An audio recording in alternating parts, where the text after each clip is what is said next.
Bayan, Madridejos, Medellin, Santa Fe, Tabogon, and Tabuelan. 10 million each bigay mo sa mga bayan na ito para magamit nila sa pakakainin nilang libu-libong mga mamamayan nila na walang makakain ngayon at walang matitirhan. 10 million pesos bawat isa. Habang itong mga by the hundreds of millions ang dinideliver, walang kahirap-hirap sa kanilang mga condominium o kanilang mga rest house. Hindi ka ba naiinsulto?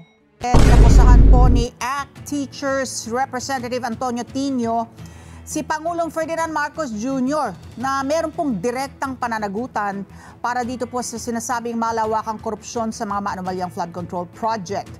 Sa plenary deliberation po doon sa panukalang 27.4 billion pesos ng budget po ng Office of the President para sa susunod na taon, sinabi po ni Congressman Tino na sa huli, in the end, ang Pangulo rin ang pinaka-responsable para sa anumang mga budget insertion na nangyari.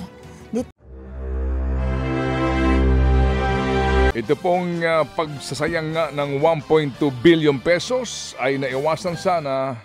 Well, sa mga nabanggit mong kadahilanan ni Chairman, huhugutan ko po nga sana ito, ikokonek ko na po dito sa pahayag po kahapon ng Presidente ng kanyang pagdalaw doon sa Bugo.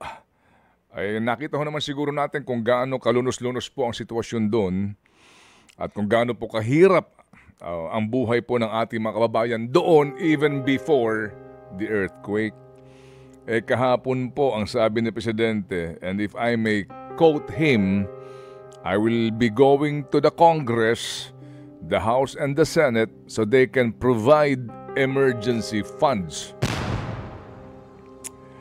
The QRF of some agencies is about to be depleted. So we will release the Quick Response Fund we are using. At kasi nga daw po, paubos na mismo yung kanila pong pera. Kahapon po yung SOGOD na pinaka-epicenter, kumbaga po, ito yung mismong lugar na mas matindi ang pinsala, ang naibigay po ng Pangulo sa kanyang announcement ay 20 million pesos. Hindi po natin minamaliit pero kung pakikinggan natin ang kwentuhan dito po sa issue po ng nakawan sa pera ng DPWH, mawalang galang lang.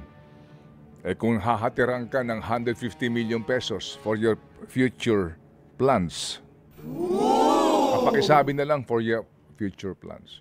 Kung alam mo yun, kung hahatiran ka ng 180 million, hindi ba? Oo, maghahatid ka ng mali-malitang pera, bilyon, at eto po ngayon, mga kapatid, pupunta ako ng Kongreso, manghihingi ako ng pera kasi wala ng pera pambigay.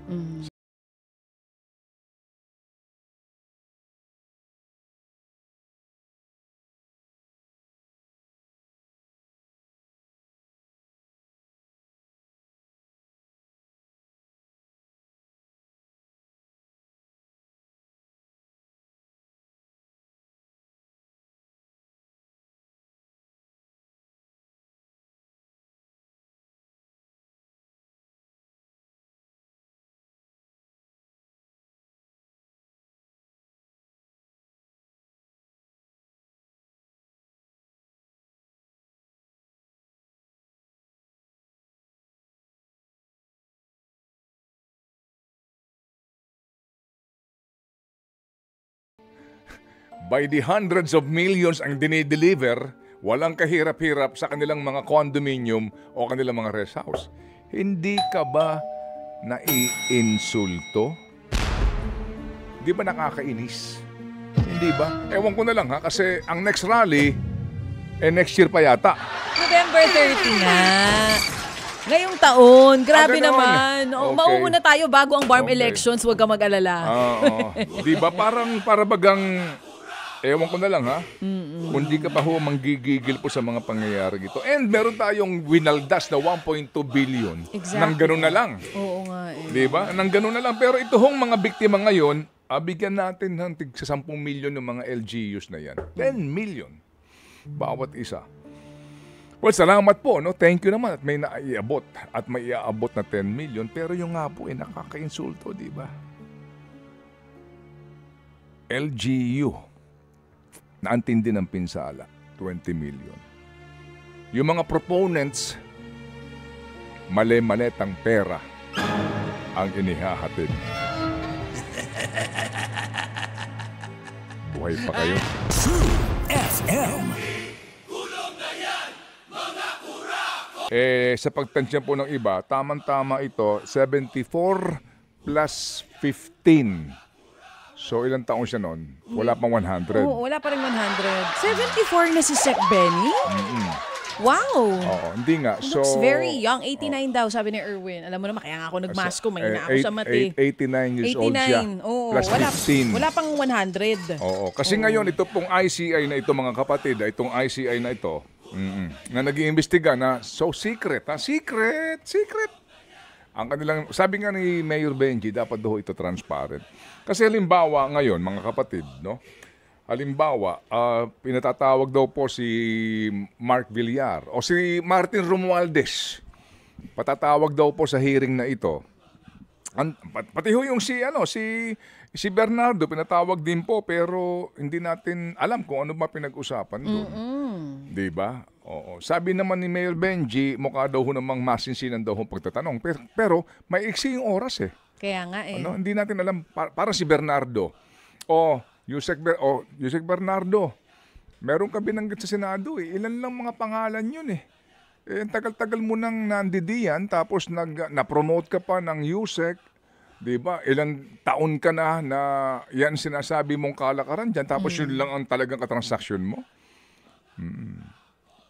Bakit parang maiksi lang yung panahon? Yung nga, hindi natin alam kung anong tinanong at ano naging sagot. Oo nga. Tapos hindi ka pa pwede makakuha ng minutes. Minutes of the meeting. Oo, the meeting. May yung transcript. Oo. Kasi talaga hong blinded tayo eh. Yeah. Ano ho ito eh. As in totally, di mo alam eh. Secret nga. Secret. So, tapos itong kanilang Secret investigation. Itong kanilang spokesperson na si spokesperson attorney Hosaka Oo.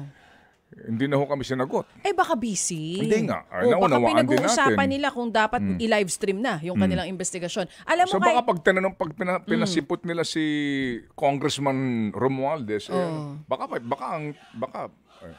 hello. Kumusta naman si Mrs.? Okay lang, Your Honor. Mga bata, okay lang ba?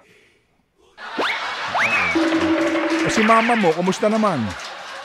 Okay lang, doing fine. Okay, sige. Okay, thank you for coming, ha? Kamustahan? Wala, ganun talaga. Wala naman tayo magagawa dyan. Sana nga kahit hindi ma-livestream, sana kahit merong mga civil society orgs na pwedeng, alam mo yun, manood. Dapat mag-rally sa harap niyan. Hello? Alay ko po, yun na. Sa ba office nila? Diba? Saan daw ba ang opisina? Opo, para medyo naman po matauhan sila dito sa isyong ito. Ngayon, may imbitasyon dito para kay Senador Mark Villar. Talaga naman dapat magalang sila kasi nga respectfully, di ba? Iniimbitahan daw po siya. Baka pagdating din doon dahil di mo nakakita, hindi mo na nalalaman, ganun din.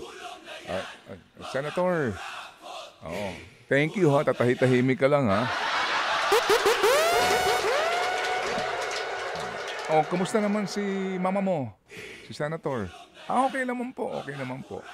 Ano pinagkakabalahan? Yung ano po. Si papa mo, kumusta naman? Catch up with friends ang tawag dyan, Diba? hindi yan investigasyon. Tama, oo. Hindi naman siguro ganyan ang tanungan. Pasensya ka na ha, kasi obligado kami. Alam mo na. Diba? Hindi naman siguro. Sabi naman ni Mayor Benji, tiwala pa rin siya sa ICI. Yun ang sinasabi niya. Well, sige. So, ikaw Wala akong kinalaman dyan. Oo. Huwag niyo ako idamay dyan. Basta gusto ko lang makulong ang mga kurakot. Kailan?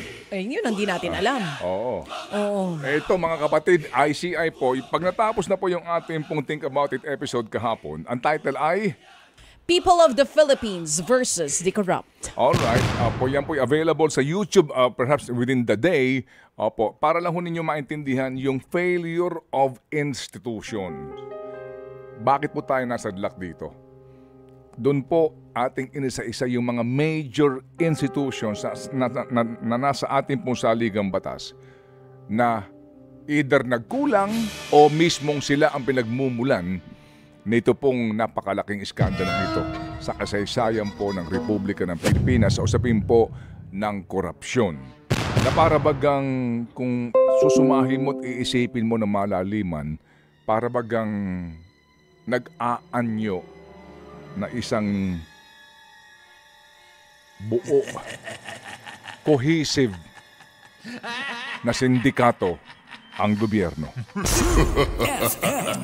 9:25. Ating pang isa sa pangunahing balita pa natin, inakusahan po ni ACT Teachers Representative Antonio Tino si Pangulong Ferdinand Marcos Jr. na meron pong direktang pananagutan para dito po sa sinasabing malawakang korupsyon sa mga maanumalyang flood control project. Sa plenary deliberation po doon sa panukalang 27.4 billion pesos ng budget po ng Office of the President para sa susunod na taon, sinabi po ni Congressman Tino na sa huli, in the end, ang Pangulo rin ang pinaka-responsable para sa anumang mga budget insertion na nangyari nitong 2025 budget. Yun naman sinasabi natin, di ba? Bagamat nag-veto siya ng ilang line item, in the end, pinirmahan pa rin niya yung General Appropriations Act for 2025, no? Kaya, because he was the one who signed, and it became a law, yun ang punto po ni Congressman Tino. In the end, talagang siya yung liable din, no? Binunyag ni Tino na 61.4 billion pesos ang binigay na pondo sa DPWH mula sa unprogrammed appropriations noong 2023. Naging 153 billion pesos noong 2024. Para saan po yan? Para pondohan yung nasa 3,700 na proyekto na kinabibilyangan na po ng flood control project, mga kalsada, tulay, at mga multipurpose building. Ang mga unprogrammed appropriations, review lang tayo, standby po yan, no? Na maaring pondohan niya ng pamahalaan if and only if nakakolekta po tayo ng biglaan nagkaroon tayo ng kita, no? O meron tayong binenta na asset. O kapag may magagamit na grant of foreign funds, yan po yung unprogrammed appropriation. At karaniwang ginagamit itong unprogrammed appropriations kapag meron pa para sa mga emergency at mga critical na programa. Ginit pa ni Tino na lumobo ang unprogrammed appropriations sa ilalim ng Pangulong Marcos sa halos 2 trilyong piso mula pa noong 2023. Sa iba pang balita, ito naman pong si Baguio City Mayor Benjamin Magalong inamin na hindi po niya nagustuhan yung naging takbo ng isang press briefing sa Malacanang. No? Sa naturang press conference, sinabi kasi nitong si Presidential Communications Office Undersecretary Claire Castro na nilinaw niya, parang siya rin naman nagsabi nung una na advisor, special advisor and investigator. And then kalaunan, binawi niya, sabi niya, hindi daw investigador si Magalong, kundi isang special advisor lamang ng Independent Commission for Infrastructure. So sinabi ni Castro na posibleng malagay sa alanganin ang pagiging independent ng ICI dahil nga sa naging papel ni Magalong sa meron siyang tinuturo na project doon sa lungsod ni Benjamin Magalong sa Baguio City na hinawakan kontratista. Na ang kontratista ay yung mag-asawang Curly at Sara Diskaya rin. Ito yung tennis court project, nagkakahalaga po ng 110 million pesos na natukoy umano na substandard. Pakinggan po natin bahagi na pahayag ni Mayor Benjamin Magalong. I was really surprised when suddenly I was asked or there was a press conference without even consulting me, calling for me. And it was actually a hastily arranged press conference.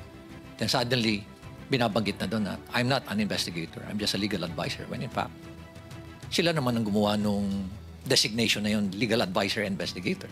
By the way, I'm not a member of the commission. I'm not a commissioner there. In fact, sila nga yung gumawa ng workaround nun na legal advisor and investigator. Pero inis out na ako nun eh. Tinanggal na nila lahat. And then suddenly, here comes a below the belt naman na accusation na dahil merong project si Diskaya doon na maanumalyang tennis court. Sobra na yan. Yun na hindi ko matake. Di ba? Parang pinapalabas mo pa na korap ako. Ay, dyan na, mag-aaway na tayo dyan. Nilaglag si Benjamin Magalong. Samantala, formal nang inibitahan ng Independent Commission for Infrastructure o ICI si Senator Mark Villar, na alam naman natin ay dating Public Works Secretary din, no? Na kailangan siyang dumalo doon sa susunod na pagdinig tungkol po sa mga anomalyang mga flood control project. Ayon kay ICI Chair Andres Reyes, hiniling nila kay Senator Villar na humarap ito sa komisyon sa Taguig alas 9 ng umaga sa Tuesday, October 7. Sinabi ni dating Supreme Court Justice Andy Reyes kay Villar na hihingan siya ng sinumpaang salaysay tungkol sa pagpaplano, pagbabudget, pagpapatupad, pangangasiwa, pagbabantay sa mga flood control projects at iba pang mga proyektong infrastruktura nung panahon niya na siya ay Secretary ng DPWH. Pinamunuan ni Villar ang DPWH mula 2016 hanggang 2021 sa ilalim po ng Duterte administration. Nauna nang sinabi ni Villar na handa siyang harapin yung investigasyon at linisin ang kanyang pangalan. Ginit ni Villar na wala siyang direct or indirect ownership or controlling interest sa anumang kumpanyang humahawak ng proyekto ng DPWH. Noong Miyerkules, October 1st, sinabi ni Justice Secretary Jesus Crispin Boying Remulla na iniimbestigahan nila ang pamilya Villar. Kaugnay ng mga ulat na may connection sila sa isang contractor na nakakuha ng mga proyektong nagkakahalaga ng 18.5 billion pesos sa Las Piñas na siya pong baluarte ng mga Villar. Kahapon, binunyag naman ni Remulla na nakatanggap sila ng paramdam mula sa pamilya Villar para makipagpulong. Hindi pa niya siya tumutugon dahil mas gusto niyang mangyari ito ng opisyal. Sa ibang balita naman po, guilty muli ang hatol kay Janet Lim Napoles kaugnay po ng kasong money laundering. Sa inalabas po na desisyon ng Pasig City Regional Trial Court, Branch 158 nitong October, hinatulan na po si Janet Lim Napoles na makulong ng 7 hanggang 14 na taon sa bawat bilang ng 13 money laundering o katumbas po sa 154 na taon, 154 years. Inutos rin po ng korte na pagbayarin si Janet Lim Napoles ng 94.15 million pesos po na multa matapos mapatunayang isinagawa niya ang money laundering sa mga pera mula sa Priority Development Assistance Fund o PDAF na mga mambabatas na mas kilala sa tawag na pork barrel. Ito na po ang ikalawang beses na nakapagtala ng panalo ang AMLAC laban po kay Janet Lim Napoles. Nauna na po siyang nahatulan ng Manila Regional Trial Court Branch 24 noong 2024. Ayon naman po kay AMLAC Executive Director Matthew David, malinaw po ang mensaheng hatid ng desisyong ito na papanagutin ang mga umaabuso sa pondo ng bayan. Ikinatuwa ng AMLAC ang desisyon ng korte dahil ipinapakita raw nito ang walang tigil nilang pagtugis sa mga gumagamit ng financial system para itago ang korupsyon. Samantala, ibinasura naman po ng Sandigan Bayan ang motion for reconsideration ni Senator Jinggoy Estrada para sa dismissal ng kasong graft na hinaharap nito kaugnay rin po sa Priority Development Assistance Fund o ang PDAF scam. Sa desisyon po ng Anti-Graft Court Special 5th Division, sinabi nitong walang dahilan para baliktarin ang naunang pagbabasura sa demurrer of evidence na isinumite ni Estrada. Noong Abril, sinabi rin po ng Sandigan Bayan na napatunayan ng nagsakdal na ang PDAF ni Estrada ay sistematikong naibulsa, pinaghatian ng mga akusado at walang napakanabangan ang mga benepisyaryo ng PDAF-funded agricultural at livelihood programs. Naipakita rin umano ng nagsakdal kung paano tinanggap ni Senator Jinggoy Estrada ang kickbacks mula kay Janet Lim Napoles. At sinabi rin po ni Estrada sa argumento nito na ang daily disbursements report ng PDAF whistleblower na si Benher Uloy ay hindi mapanghawakan dahil pawang printouts lamang po na madali nang i-manufacture sa panahong ito. Noong 2024 naman, pinanindigan po ng Sandigan Bayan ang unang desisyon na ibasura na po ang kasong indirect bribery at direct bribery laban po kay Senator Estrada dahil po sa kakulangan ng ebidensya. Nag-ugat ang kaso mula sa umano'y 183 million peso po na kickback mula sa fake projects kasabwat po si Janet Lim Napoles. At ang oras,